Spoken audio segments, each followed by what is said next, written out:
A few weeks ago, we stopped by Geometry Garden Floral in Williamsburg, Brooklyn to give you a tour, and I bought these three plants: a Peperomia frost, a Xanthosoma Lindenii, and a Philodendron Billietiae. So it's time to get them potted up. As I've mentioned before, I recommend waiting a while before you pot up new plants. It gives them time to acclimate to the light and humidity in your home, and also gives them a little resting period since repotting can be stressful. All three of these beauties like aerated soil that drains quickly. So I've got Fox Farm Coco Loco here that I've added some orchid bark to, so the roots will get plenty of airflow. Let's start with the easy one, the Peperomia frost. Since Peperomia hate wet feet, I think it'll be very happy in a terracotta pot. Terracotta absorbs water, so as it soaks through, the excess moisture evaporates. The same rules apply to every Peperomia. Light it like a tropical, water it like a succulent. Even though this one is so different from the string of turtles I potted last week, their care is exactly the same.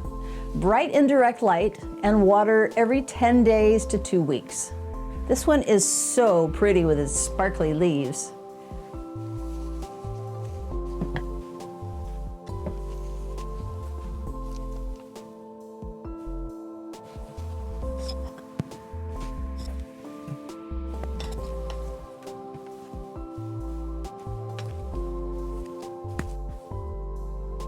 All right. And it looks really lovely in the pot.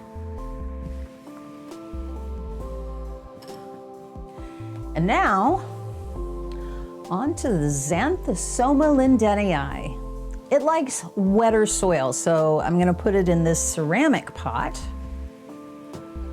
It's a fairly unusual plant. You don't see them very often, at least not around here, but it's so cool.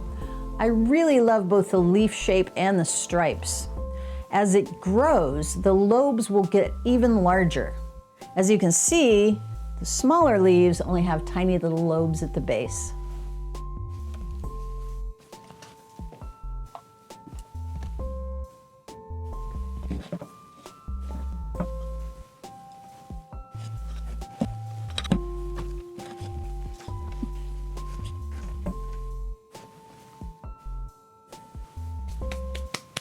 All right, super cool, and looks spectacular in its new pot.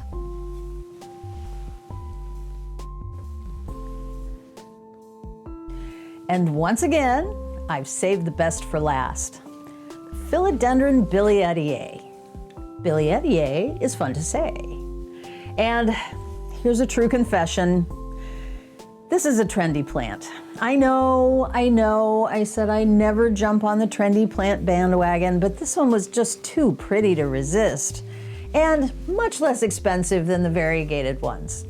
I bought this awesome ceramic pot to put it in, and learning what I've learned from my mistakeception, I'm going to put it on a moss pole. This time with wet moss, of course. It won't grow as quickly as my Rhaphidophora, so I won't need to double them up this time. I just need one.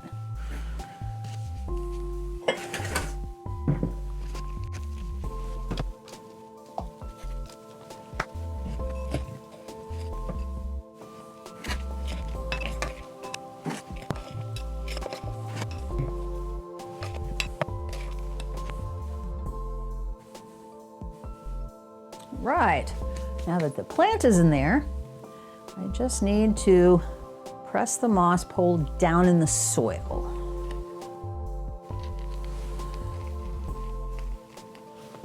There we go. And then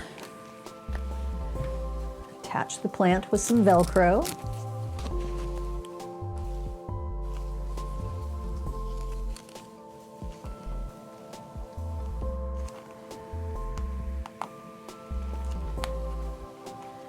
And boom, we are all set.